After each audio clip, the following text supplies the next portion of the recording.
මොකද හැමෝම සනීපෙන් හොඳින් ඉන්නවා නේද? ස්ටඩි වලක් එකක් ගේනේ ගොඩ කාලෙකට පස්සේ මට තාම එක්සෑම්.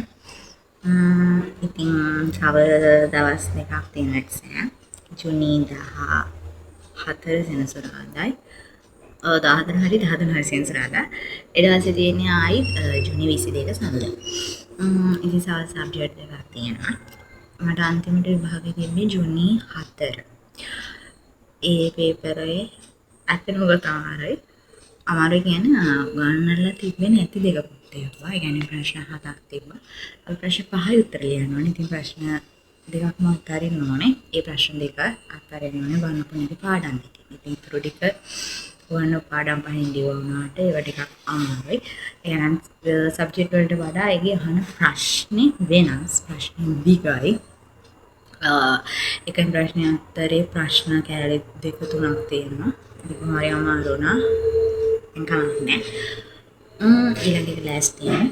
ඊළඟ එක තියෙන්නේ රටවල් පිළිබඳ බුදුදහම ගැන මම කරන්නේ බෞද්ධ ශිෂ්ටාචාර විශ්වවිද්‍යාලයක කිව්වා. රටවල් වල තියෙන බුදුදහම ගැන තමයි තියෙන්නේ. ඒක කියන්නේ කතාවක් විදිහට පාඩම් කරගන්න පුළුවන්. නමුත් අර රජවරු ගැන තියෙනනේ සහ වර්ෂ තියෙනවා. සාමාන්‍ය මට ඔලල් කරන කාලේ ගාම වර්ෂ වගේ දේවල් පාඩම් කරන්න ඕනට. ඉතිහාසයේදී වර්ෂ මම පාඩම් කරේ නැහැ. ඇත්තම කතාව දැනට වර්ෂ පාඩම් කරන්නේ හැමෝම.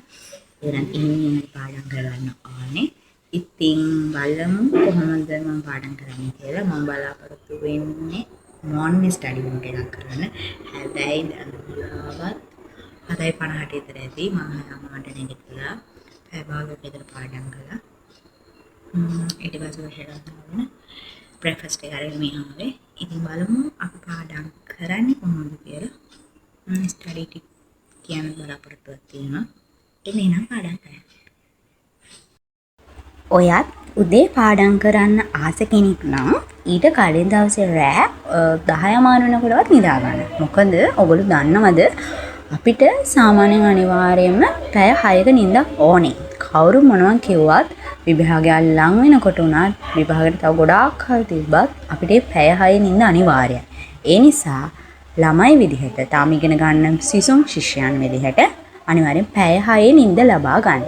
මට ඒක බල කරන්න බෑ. ඒක ඕගොල්ලන්ගේ choice එක. ඊළඟට උදේ නැගිටිනකොට අපි සමන එලාම් එකක් තියෙනවනේ බොහෝ දුරට. එලාම් එක ඇඳ උඩින් තියාගන්න එපා. ඒ කියන්නේ ගොඩක් අය ෆෝන් එකෙන් ඉඳන් ළමයි එලාම් තියන්නේ. ඒ ෆෝන් එක ඇඳ උඩ තියාගන්න එපා. වෙන තැනකින් තියාගන්න. කියන්නේ ඇඳෙන් බැහැලා ගිහින් ගන්න පුළුවන් වෙන විදිහට තැනකින් තියාගන්න. ඒ විදිහට කරන්නේ නැත්නම් අපි ආයෙත් එලාම් එක ඔෆ් කරලා නිදා ගන්නවා. ඒ නිසා ඒ දේ කරන්න එපා. උදේ නැගිට ගමන්ම පාඩම් කරන්න හදන්න එපා. විනාඩි 5ක් 10ක්වත් චුට්ටක් රිලැක්ස් වෙන්න.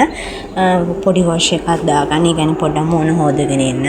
ඊට පස්සේ මොන හරි චුට්ටක් කන්න ලොකු දෙයක් නෙමෙයි. මං කියන්නේ බිස්කට් එකක් වගේ මොන හරි කන්න. වතුර බොන්න. නැගිට ගමන්ම උදේට හැමෝම වතුර බොන්න. එහෙනම් දැන් අපි පාඩම් කරන්න පටන් ගමු. ඕගොල්ලොත් මාත් එක්ක පාඩම් කරන්න.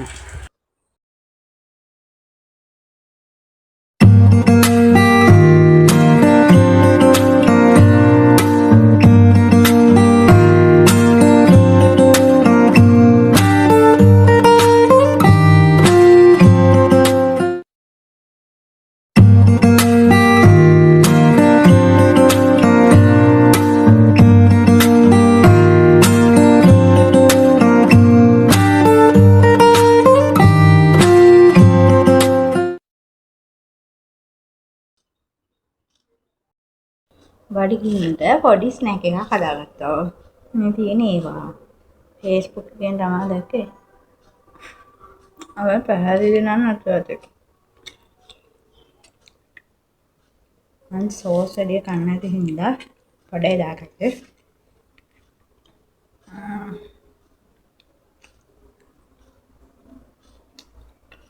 හොඳයි. රාටාව. මම මොර්නින් ස්ටඩි වලක් එකක් කරන්න හිතුවේ.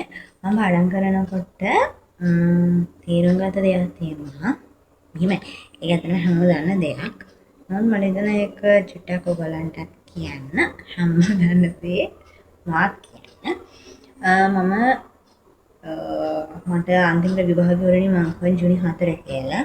ජුනි 4 වෙනිදා විභාග ඉවරලා ගෙදර ආවට පස්සේ මම පාඩම් කරා ඊට පස්සේ ඒකට ඒ කියන්නේ ෆ්‍රී එකක් ගත්තා නැහැ පාඩම් කරන්න ගත්තා. මොකෝ ජුනි 13 සෙනසුරාදා මම හිතන්නේ තියෙන්නේ මට හරියට ඩේට් එක මතක නැහැ. කොහොම හරි සෙනසුරාදා දවසක තියෙන්නේ.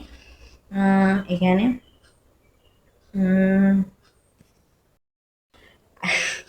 ආවෙන්න මට අතට ඩේට් එක මතක නැති හින්දා මම මේ මගේ ටයිනේ වෙල හරගෙන ගියා. මට ජුනි 4 තමයි එක්සෑම් තිබ්බේ. ඊට පස්සේ නැවත තියෙන්නේ ජුනි 13 සෙනසුරාදා. එතකොට මම සාමාන්‍යයෙන් විභාගයක් ඉවරුණාට පස්සේ දැන් 4 ඉඳන් 13 කියන්නේ ලොකු ගැප් එකක් තියෙනවා නේ යම් කිසි විදිහකට. ඉතින් ගැප් එකක් තියෙන නිසා ෆ්‍රී එකක් ගන්න හිතන් තමයි ආවේ. නමුත් මගේ ජුනි 4 තිබ්බ විභාගය ඉවර වෙලා ආවට පස්සේ පාඩම් කරන්න තියෙන ඊළඟ සබ්ජෙක්ට් එකේ පොත අරන් බැලුවට පස්සේ අතට මේක සිවිසි පොතක් තියෙන්නේ. ඒක සිවිසි පොතේ කියන්නේ මම පිටු කියන්නේ පිටු 60ක් කියනනේ. පිටු 60කටත් වඩා මම ලියලා තියෙනවා. ඇත්තට පිටු 80ක් විතර මම ලියලා තියෙනවා. ඉතින් ඔය අසම් පාඩම් කරන්න අපිට පාඩම් තියෙනවා. දැන් සෙන්සුරාදා තියෙන සබ්ජෙක්ට් එකේ පාඩම් තියෙනවා පාඩම් 9ක්. අංග රටවල් ගැන තියෙන්නේ කියලා. ඉතින් පාඩම් වල කොටස් එකතු වෙලා කොහොමද පාඩම් 9ක් පාඩම් කරන් තියෙනවා. කොටස් 9ක්. ඉතින් මේ 4 වෙනි ඉඳන් 13 වෙනිදා වෙනකම් බැලුවොත් ඇත්තට දවස් තියෙන්නේ 9ක් වගේ. ඒ කියන්නේ 13 ගන්න බැහැනේ. එතකොට 1 2 3 4 5 6 7 8 9. දවස් 9ක් තියෙනවා. පාඩම් 9ට දවස් 9ක් තියෙනවා. හැබැයි 13 එක්සෑම් තියෙනවා. 13 උදේ තියෙන්නේ 12 වෙනිදාට තියා ගන්න ඕනේ සාමාන්‍යයෙන් පාඩම් 9 වගේ සාරාංශයක් විදිහට හරි බලන්න. ඉතින් 12ක් දාගන්න බැරි නිසා 11 වෙනිදා වෙනකොට මම මේ පාඩම් 9 ඉවර කරන්න ඕනේ පාඩම් කරලා. ඉතින් එක දවසට එක පාඩමක් වගේ තමයි දාගන්න වෙන්නේ. එකම එක දවසකට පාඩම් දෙකක් විතර දාගන්න වෙනවා. එතකොට චූටි පාඩම් දෙකක් දාගන්න ඕනේ. හින්දා මම ඊයේ 7 වෙනිදා ඔය 7නේ ඊයේ මම පාඩම් දෙකක් නිසා මම පාඩම් කළා. මම කියන්න හැදුවේ ඒ වගේ ටයිම් එක තියෙනවා නම් දැන් අපිට දවස් පාඩම් 9ක් තියෙනවා. දවස් 9ක් තියෙනවා. එහෙම ටයිම් එකක් තියෙනවා නම් ඔයගොල්ලෝ එක දවසට එක පාඩම් කරන්න. මෙහෙමයි. සමහරට පිටු දෙකක විතර වෙන්න පුළුවන් එක පාඩමක් තියෙන්නේ. එහෙමනම් තව පාඩමක් දෙකක් එදාට පාඩම් කරන්න. ඒක ඕගලන් choice එක අනුව මම කියන්නේ මගේ එක පාඩමකට පිටු 6 පිටු 7 එක පාඩමක පිටු 12ක් තියෙනවා. මම තාම මේ පාඩම් කරන්න ගත්තේ නැහැ. ඒක පිටු 12ක් තියෙනවා. ඉතින් එක දවසක් මදි අදට පාඩම් කරලා. අද පාඩම් කරන් තියෙන එක පිටු 6ක් මම දැන් තියෙන එක. ඒ දෙකයි තමයි 6ක්. පතේට නවෙල් නැහැ. ගොඩක් තියෙනවා පැති. වාසයකට වඩා තියෙනවා. පැතිරි මම කතා කරන සන විභාගය කියන්නේ පැති කියන්නේ. පැති 16කට වඩා තියෙනවා. එහෙනම් මේවා රටවල් ගැන කතා කරන්න තියෙන දේවල් නිසා නිකන් අර කතාවක් වගේ පාඩම් කරලා ආසයි. ඒ තරම් ජෝරු ගැන ඉන්න නිසා තමයි ටිකක් අමාරු. කොහොමද මම කියන්න හැදුවේ ඔයගලන්ට ඒ දේ ටයිම් එක ඔයගලන්ට තියෙනවා නම් එක දවසට එක පාඩමක් ගන්න පාඩම් කරන්න. එතකොට මුළු දවසම මේ පාඩමනේ කියවන්න. ඒක කියවන මොලේට යනවා. ඒකට සාමාන්‍ය අමතක වෙන්න තියෙන ප්‍රතිශතය අඩුයි. හැබැයි මොකද හේතුවක් නිසාවෙන් මට දැන් පාඩම් කරන දේ දැන් මතක නැහැ. උදේ පාඩම් කරපු දේ අද හවස වෙනකොට මතක නැති සීන් එකක් තියෙනවා. සමහරට ප්‍රෙෂර් එක නිසා වෙන්නේ නැති මම ඔයගලන්ට මුලින්ම කිව්වා එක්සෑම් එක පටන් ගත්ත දවසේ ඉඳන් පටන් ගත්ත ස්ටඩි බ්ලොක් වල පට්ට ප්‍රෙෂර් එකක් තියෙන්නේ කියලා. මම හිතන්නේ කැම්පස් යන ගොඩක් අය දන්නවා ඕනම කැම්පස් එකක ඕනම ඩිග්‍රී එක සිංහල මීඩියම් ඒවා ඉංග්‍රීසි මීඩියම් ඒවා ඕනම ඩිග්‍රී එක 3rd year 4th year යනකොට පොඩි අර ඩිප්‍රෙෂර් තත්ත්වයක් එනවා. ඒක සාමාන්‍ය දෙයක්. ඒකට බය වෙන්න ඕනේ නැහැ.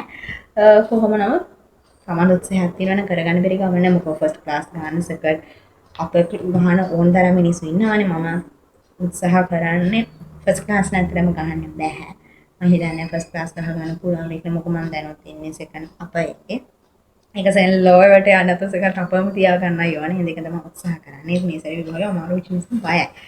හරි. කොහොම නමුත් මම කිව්වේ ඔයගලන්ට දවස් ඒ විදිහට තියෙනවනේ එක දවසට එක පාඩම ගන්න පාඩම් කරන්න. ඒ වගේම දැන් මට මේකනේ පිටු මම හිතන විදිහට පැති 16ක් විතර තියෙනවා. එතන පැති ගන්නවට වඩා බැරි වුණා. පැති 16ක් විතර තියෙනවා. එහෙම බය වෙන්න එපා. දැන් මේ එක පිටුව එක පිටුව 10 පාරකට කියවන්න. මොකද එක පිටුවක් කියවන්න කියන්නේ පළවෙනි පිටුව තේරෙන්නේ නැතුව දෙවෙනි පිටුවට ගියාට වැඩක් නැහැ. මේක නිකන් කතාවක් වගේ. ඕනම පාඩමක සාමාන්‍ය කතාවක් වගේ ගලා යන්නේ. පළවෙනි පිටුව තේරුම් අරන් තමයි දෙවෙනි පිටුව තේරුම් ගන්න ඕනේ. ඒ නිසා පළවෙනි පිටුව ඇත්තට තමයි පළවෙනි පිටුව විතරක් මට පාඩම් කරන්න මං හිතන විදිහට මට විනාඩි 45 විතර ගියා. ඉතින් බලන්න විනාඩි 45 විතර ගියා. මොකද මේකේ මේ තියෙන නම් ටිකක් චුට්ටක් අමාරුයි. ඉතින් මේ මං කියන්නේ දැන් මේ මගේ නම් ඡේද තියෙන සමහර වෙලාවට ඡේද නැහැ. තනිකර රූල් 30ක් තියෙනවා නම් 30ම ලියලා තියෙන්නේ. මේක නම් මගේ ඡේද තියෙන සාමාන්‍ය මම මේවා මම අපේ ලෙක්චර්ස්ලා දෙන නෝට් තියෙන්නේ. නමුත් මේ ලෙක්චර්ස්ලා ඡේද බෙදන්න එහෙම කියන්නේ නැහැ. මම මේ ඡේද බෙදනවා. අගක් මුලක් නැහැ නෝ මම ඡේද බෙදනවා. මොකද ඒක දිගට අර රූල් 30ක් පොතේ පිටුවේ තියෙනවා නම් රූල් 30ම ලියලා තිබ්බට පස්සේ මේ මට හරි අවුල්. ඒ නිසා මම ඡේද බෙදනවා. ඉතින් මම කියන්නේ එහෙනම් ඡේදෙන් ඡේද පාඩම් කරන්න.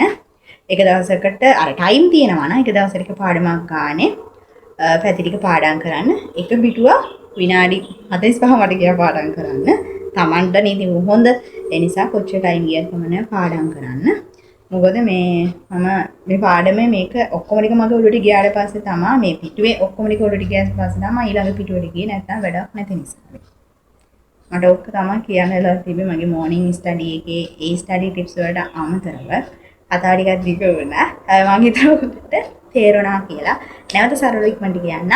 ඔයගලන් ටයිම් තියෙනවා නම් සම්කි සබ්ජෙක්ට් එකකට පාඩම් කරන්න. සබ්ජෙක්ට් එකේ පාඩම් තියෙන ප්‍රමාණය දවස් ප්‍රමාණයට බෙදා ගන්න. ඊට පස්සේ දවසට පාඩමක් වගේ නම් කියවන්නේ. ඒ පාඩම බලන්න. පාඩම එක සැරයක් පොඩක් උඩින් පල්ලේ මෙහෙම බලාගෙන යන මොනවද තියෙන ප්‍රධාන මාතෘකා අනුමාතෘකා පුරාණ පොලේක ලියා ගන්න. ප්‍රධාන මාතෘකා මේවා අනුමාතෘකා මේවා කියලා. ඊට පස්සේ කොච්චර ටයිම් ගියත් කමක් නැහැ. Tamanට ඕනේ පාස් වෙන්නනේ පළවෙනි පිටු තේරුම් ගන්නද දෙවෙනි පිටුවට යන්න බෑ. ඒ නිසා පළවෙනි පිටුව මට විනාඩි 45ක් ගියා කියලා මම කිව්වා විනාඩි 45ක් ගියත් කමක් නැහැ. හරියට මොලේට යන පාඩම් කරගන්න. ආසාවෙන් අනික පාඩම් කරන්න. අයියෝ කියලා හිතෙනවා. වඩාත් හිතෙනවා. මට දෙවෙනි පිටුවේ නමක් තිබ්බා පූජ්‍ය මරිජීවක කොන්තෙන් හොයි. ඒක අයියෝ කියලා හිතුණා. නම මම පස්පාර 6 පාර රිපීට් කර හිටියා. මතක් වුණා. ඒ නිසා අයියෝ කියලා හිතුණා පාඩම් කරන්න. මට ඔයගොල්ලෝ කියන්න ඕනලා තිබ්බේ.